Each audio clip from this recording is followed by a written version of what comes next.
Em nome do Pai que me criou, em nome do Filho que me resgatou e em nome do Espírito Santo que me santificou, divina vontade reina na minha vontade. Ó minha mãe, eu te amo e tu me amas. Dai-me um gole da vontade divina à minha alma. Me abençoa, Mãe, para que todas as minhas ações sejam feitas diante de vossos olhos maternais. Em nome do Pai, do Filho e do Espírito Santo. Amém. Suprema Majestade, eu venho em sua divina vontade, em nome de todos, do primeiro ao último homem que existirá na terra, para dar a ti as homenagens que tendes direito, as adorações, os louvores, o amor, as reparações, por todos e por cada pecado. Venho, Senhor, na tua divina vontade, dou-te a minha vontade humana, por meio do Imaculado Coração de Maria, que possui todos os dons e os frutos da divina vontade. Dai-me a tua divina vontade. Vem, ó divina vontade, nesta ação que estou a fazer e em todas as ações que eu farei durante este dia. Amém. Fiat. Vinde, Espírito Santo, vinde por meio da poderosa intercessão do Imaculado Coração de Maria, vossa amadíssima esposa e nossa mãe. Amém. Então, 30 de junho de 1946, Azarias diz: a confiança não deve anular a humildade, nem deve anular o reconhecimento. Interessante isso aqui. Serve para mim. Uau, gostei. A compreensão de suas fraquezas anula a confiança na bondade do Senhor.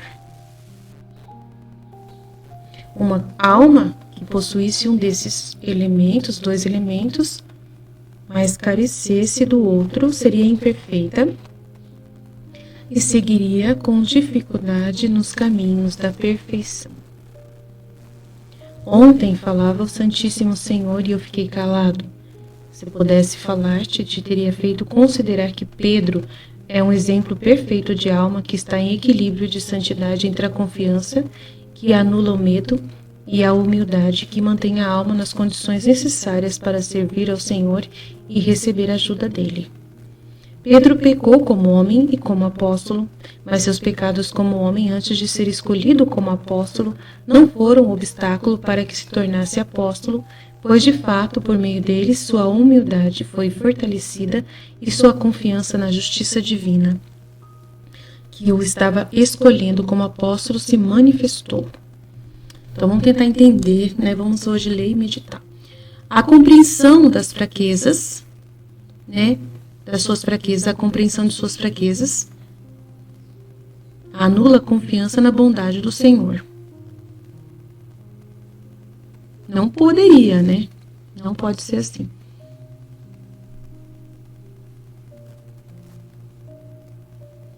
Uma alma que possuísse um desses dois elementos, a confiança e a compreensão das fraquezas, mas carecesse do outro, seria imperfeita e seguiria com dificuldade os caminhos da perfeição.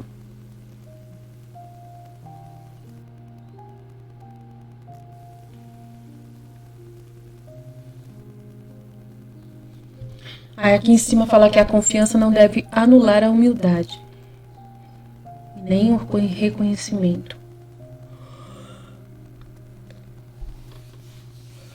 Nossa, então vamos lá, me ajuda, Jesus.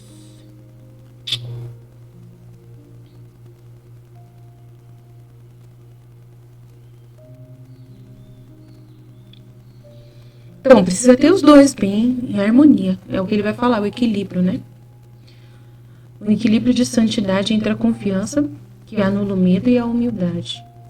Ontem falava o Santíssimo Senhor e eu fiquei calado. Falou com ela, estava falando com a voz torta e o anjo ficou ouvindo e ficou calado. Se eu pudesse falar-te, te teria feito considerar que Pedro é um exemplo perfeito de alma que está em equilíbrio de santidade entre a confiança, que anula o medo. A confiança anula o medo. Muito bom.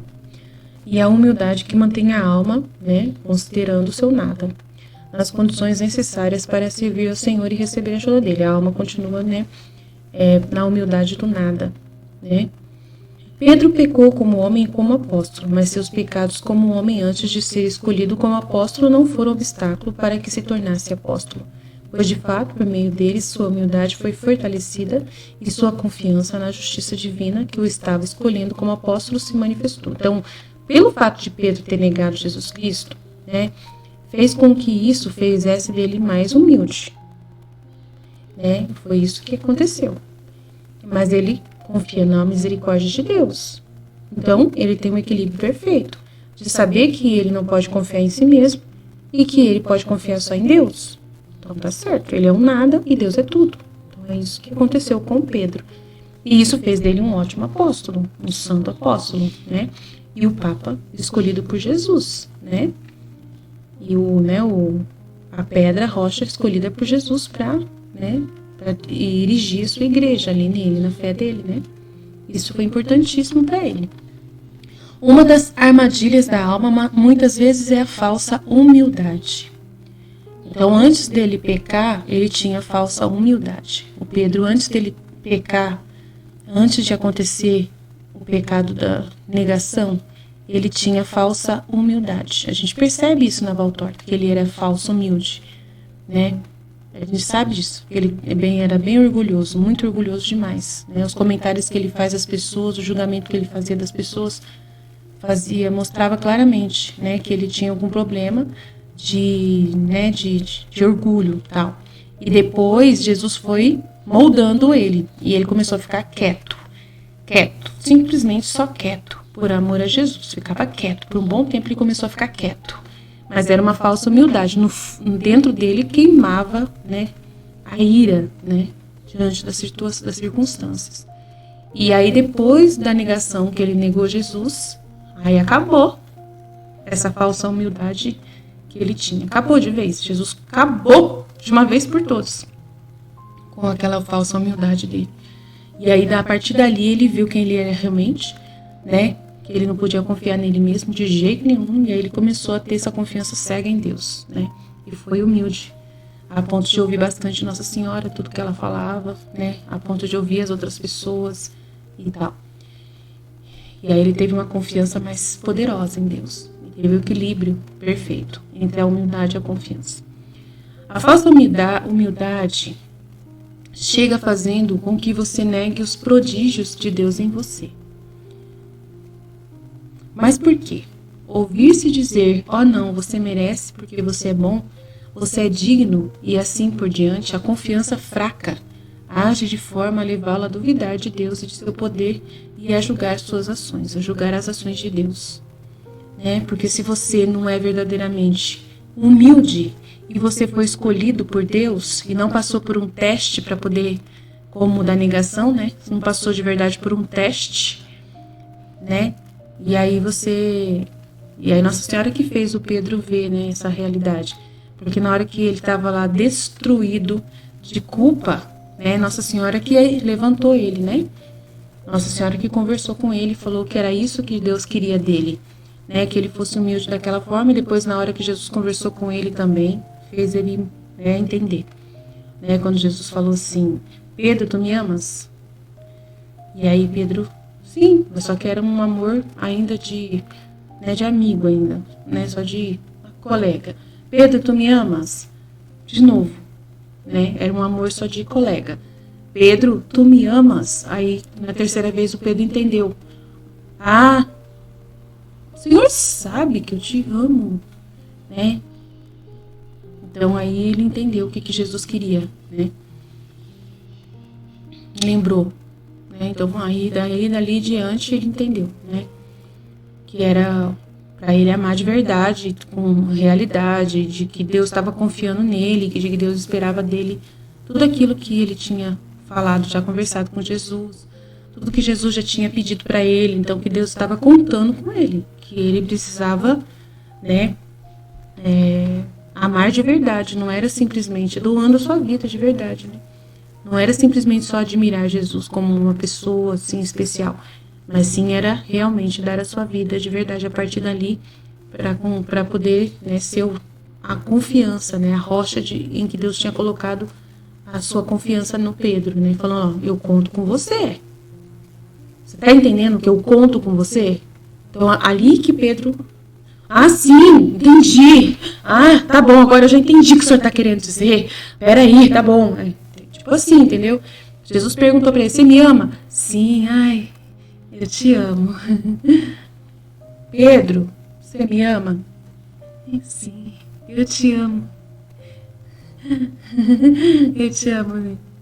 Pedro, você me ama mesmo? Ué, peraí.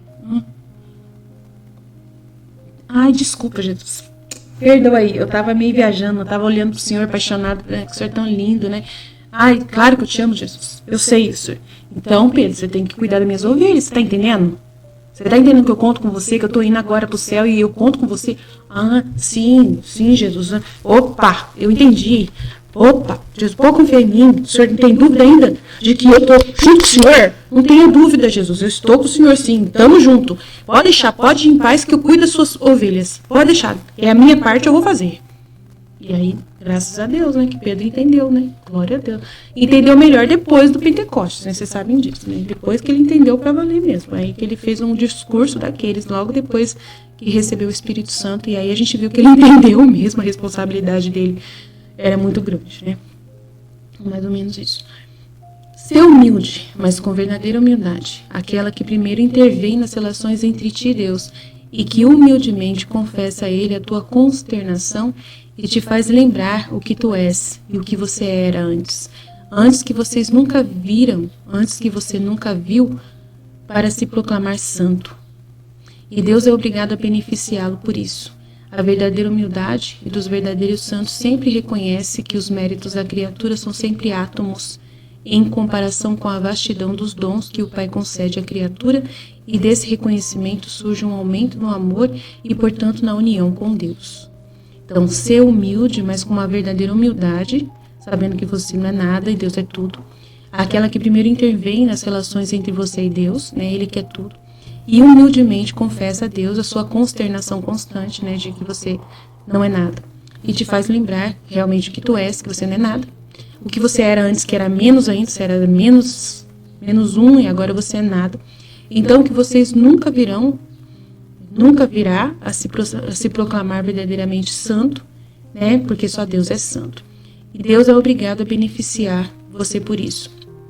É Deus que é santo. Se você for alguma coisa, vai ser por causa de Deus. A verdadeira humildade, a dos verdadeiros santos, sempre reconhece que os méritos da criatura são sempre átomos em comparação com a vastidão dos dons que o Pai concede à criatura. Eu considero que nem átomos é. Eu não tenho nem átomos. Né? E desse reconhecimento surge um aumento no amor e, portanto, na união com Deus. Né? Total união. Porque se você não estiver em união, unido com Deus, você não faz nada. A pessoa que está na divina vontade é um zero, não tem nenhum átomo de mérito. Nenhum átomo de mérito. Nenhum átomo de mérito. Nada. Né? Só tem Deus. É só Deus que é tudo. Né? A verdadeira confiança se abandona no Senhor.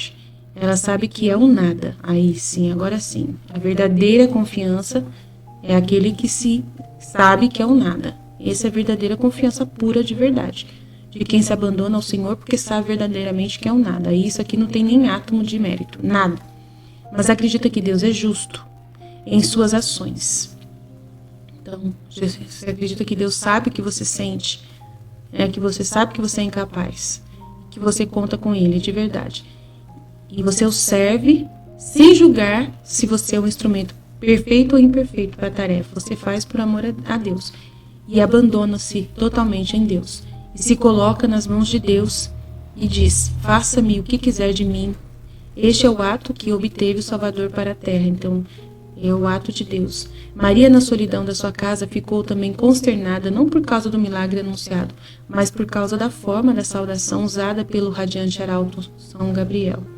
Mas quando Gabriel lhe explicou por que o Senhor estava com ela e por que ela, foi abençoada, uma entre todas as mulheres, a maior bem-aventurada, quando soube que seria a virgem dando à luz ao homem, Deus, e quando revelado a ela que seu ventre intacto poderia dar fruto, sem que a ação do homem tivesse semeado a semente, então ela, verdadeiramente humilde e confiante, disse: Eu sou a serva do Senhor, faça-se em mim segundo a vossa palavra. É o maior dom de todos os dons da fé, né? A fé mais inabalável de todas, a fé mais perfeita de todas as, né? De exemplo para nós, né? E o Verbo deixou o céu e se encarnou pela obra do Espírito Santo no seio dessa Virgem. Isto é de amor, e habitou entre vocês, e sofreu e morreu na cruz, e o homem foi redimido. Tudo por causa da humildade e confiança do faça-se do Fiat de Maria Santíssima. Você se sente tão nada, tão miséria, tão feia. Você se lembra tanto do que era quando pecava, que era uma tristeza por Deus, para Deus? E é por este motivo que sua confiança não se atreve a subir? Oh, não, não. Aqui está São Paulo, o ex-Saulo, injusto perseguidor de Cristo e seus servos.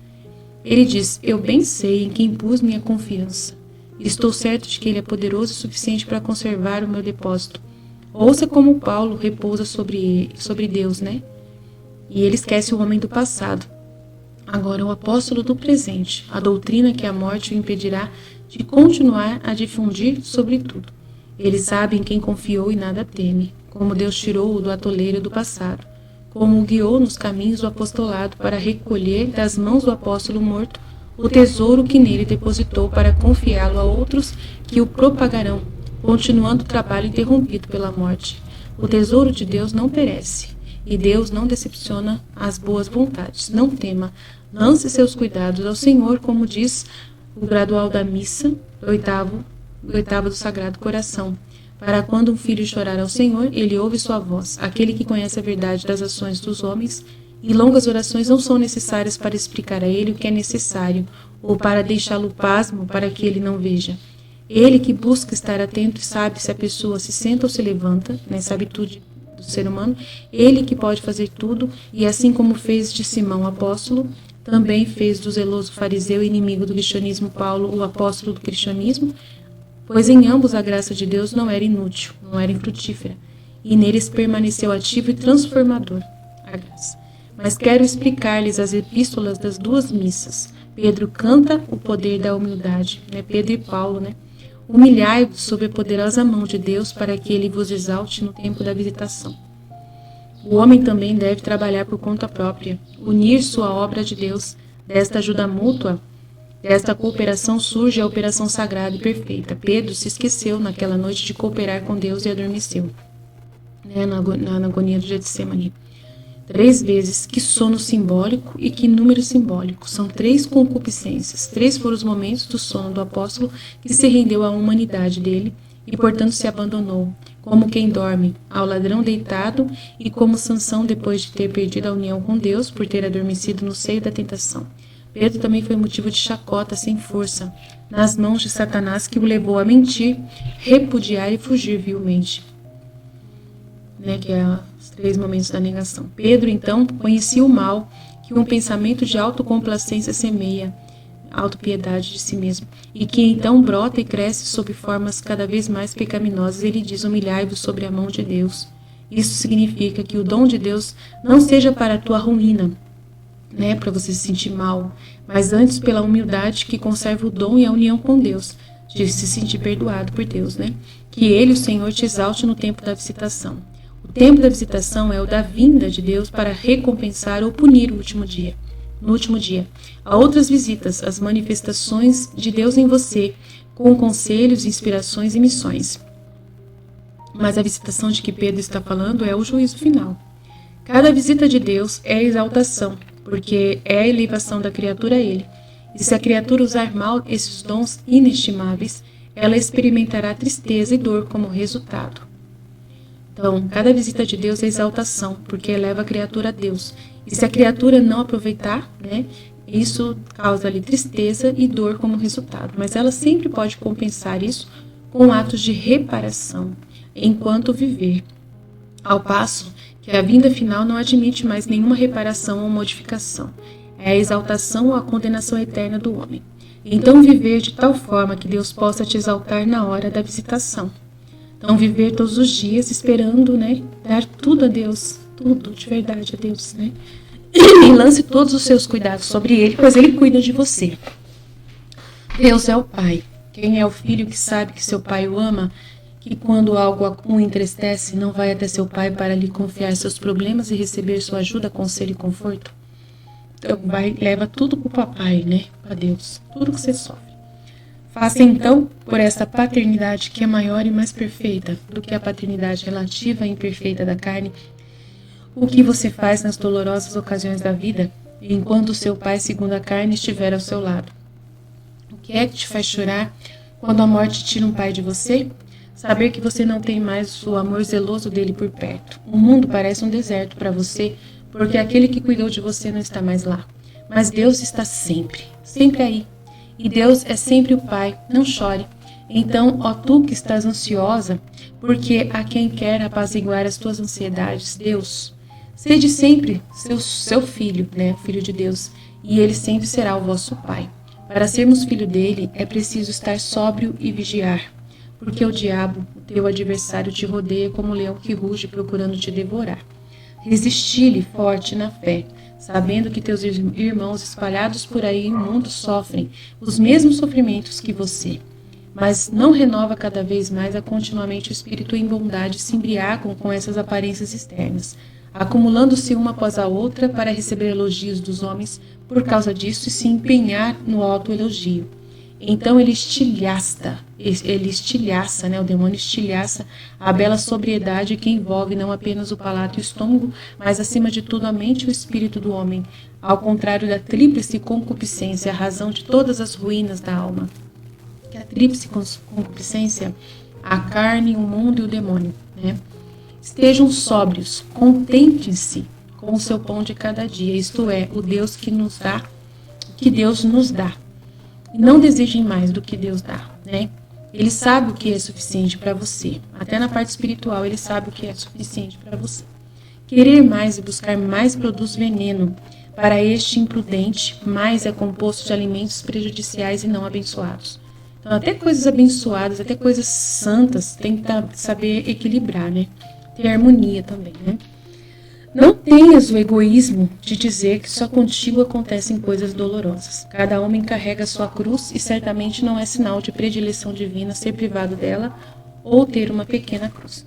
Quanto mais o Espírito é tanto mais Deus e identifica com o modelo, o Deus homem, Jesus, cuja paixão foi completa, ser capaz de sofrer e de sofrer com alegria, né? Mesmo a privação, né? Quando não tem nenhum motivo de sofrer, se você está em paz, né? Aceita também, não fica assim.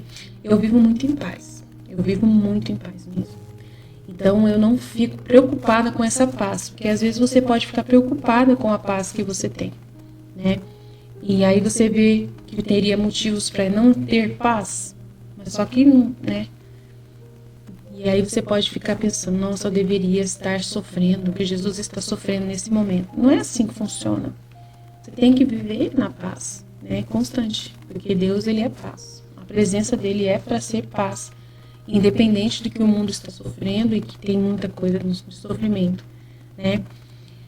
É delicado essa parte de explicar isso, mas a vida na divina vontade é paz, é alegria, né?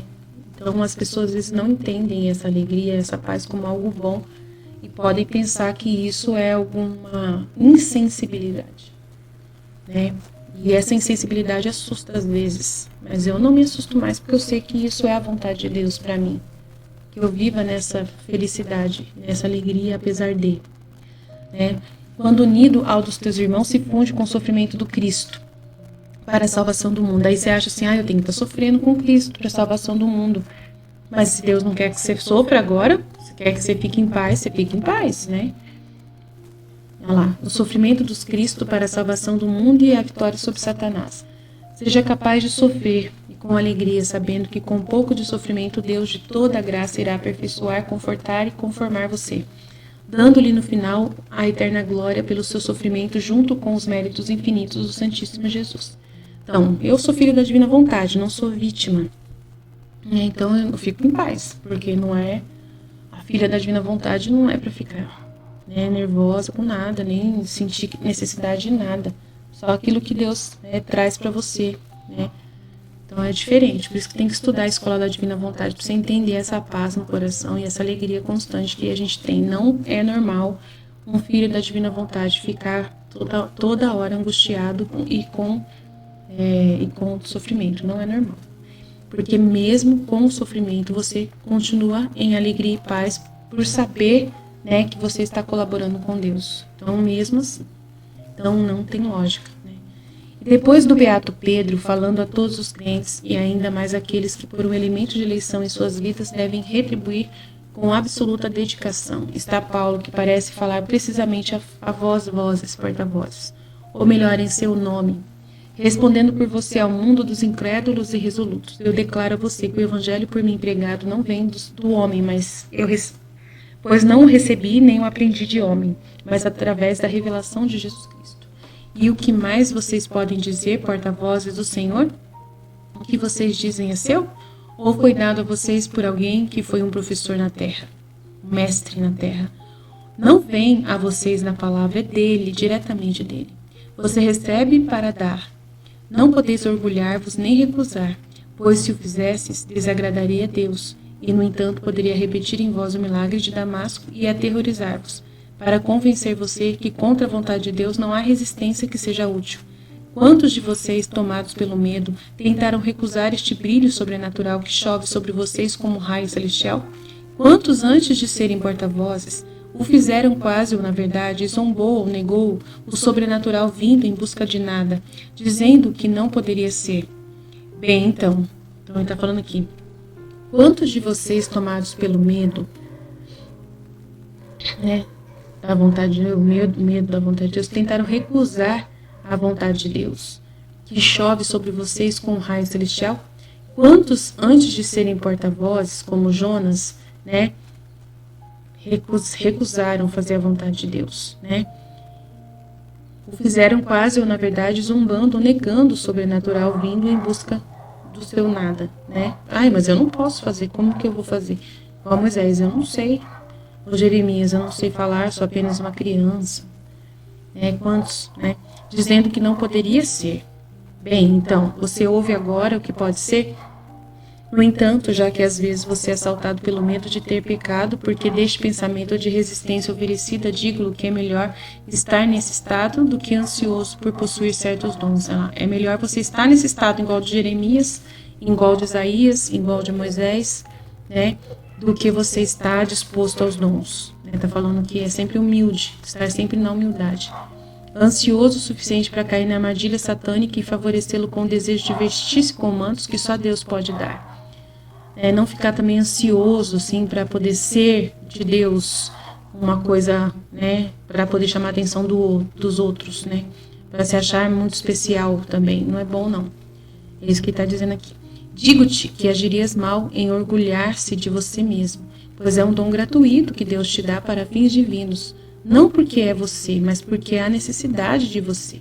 O poder não vem de você, não é teu, o dom não é seu. Nunca roubes a Deus da glória que é dele. Você logo seria desmascarado e punido pela zombaria do mundo e pelo julgamento de Deus. É muito sério isso aqui. Não pense que você tem alguma coisa para oferecer, você não tem nada para oferecer. Será que alguns, como Paulo, por acreditarem que estavam fazendo bem, rejeitaram o presente? Eles chamaram isso de tolice imaginária, ao vê-lo no coração dos outros. Deixe-os se examinarem. Por quê? Com que pensamento fizeram isso? Com o de negar a Deus pode fazer tudo? Se sim, eles pecaram, com o pensamento de que o que a igreja possui é suficiente e o que é inútil desejar aperfeiçoar o que é perfeito. Se for por esse pensamento, eles não pecaram, pois um amor respeitoso e zeloso pela tradição dos pais os comoveu. Então, vamos lá. Será que alguns, como Paulo, por acreditarem que estavam fazendo bem, rejeitaram o presente? Eles chamaram isso de tolice imaginária. Ao vê-lo no coração dos outros, eles chamaram isso de tolice imaginária. Ao vê-lo no coração dos outros, deixe-os se examinarem. Por quê? Com que pensamento fizeram isso? Com o de negar que Deus pode fazer tudo? Se sim, eles pecaram, com o pensamento de que a igreja possui, o que a igreja possui é suficiente e que é inútil desejar aperfeiçoar o que é perfeito? Se for por esse pensamento, eles não pecaram, pois um amor respeitoso e zeloso pela tradição dos pais os comoveu. Mas quando Deus chamar, não ofereça resistência. Então, assim, Paulo, ele tem motivo Ele tem motivo, né? Ele poderia ter falado para Deus: eu não sou apóstolo, não sou digno de ser apóstolo, né? O Senhor já tem os seus 12 apóstolos lá, então eu não tenho que incomodar ninguém. Obrigado pela oportunidade que você me deu, mas já tem igreja. Isso é bonito, né? Saber que já tem igreja, mas independente, ele não resistiu. Ele não ofereceu resistência, ele não viu que precisava fazer alguma coisa, ele não pensava assim: eu sou melhor do que os apóstolos, então eu posso lá ajudar esses 12 apóstolos porque eles não estão sabendo fazer nada. Não é assim. Paulo não foi com esse pensamento. Ele não fez resistência a Deus, não ofereceu, né? E se doou, né, naquilo que era possível, né? Escute o que ele diz. Imite Paulo. Imediatamente, sem dar atenção à carne e ao sangue, eu me retirei. Então voltei a Damasco. Isto é, ele obedeceu, somente obedeceu a Deus. De vez em quando, uma combinação de circunstâncias os assusta. Pobres almas, se vocês pensam em resistir por medo de pecar, desobedecendo a tradição dos padres, né? É isso que está acontecendo com a gente aqui. Que a gente pode ficar com medo de pecar, falando da divina vontade, né? Achando que está desobedecendo a tradição da igreja, por causa que isso é uma novidade muito grande, né? Esse conteúdo do livro do céu. Mas Deus te chamou. Você não tem capacidade. Você não quer mudar nada na igreja. Você ama a igreja que ela é. Você não vê nada de errado na igreja. Mas Jesus te chamou para falar sobre esse conteúdo. Então você fala, né? Por amor a Jesus. Não faz isso por nada mais. Por nenhum motivo de querer corrigir padres, querer corrigir a igreja. Eu não quero corrigir a igreja. Não tem interesse nenhum, só quero, né, fazer o que Jesus me pede, obedecer a Deus. Então, imitar Paulo, obedecer a Deus. O que o Senhor precisa, eis-me aqui, né? Eis-me aqui, Senhor. Eis-me aqui, eu não quero corrigir a igreja, não quero chamar a atenção de padres, né? Não quero, não é essa minha intenção, nunca foi, não é. Sempre falei para Jesus que nunca era a minha intenção, né?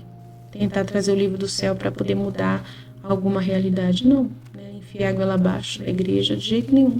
Simplesmente a minha intenção era realmente aprender de verdade a viver essa santidade para Jesus, para que Jesus fique feliz e aí ajudar Jesus a ter outros santos da divina vontade também, para ele ser feliz com esses outros santos também, com essa mesma intenção. Ninguém querendo mudar nada na igreja, ninguém querendo, né, fazer nada de errado contra a igreja, né?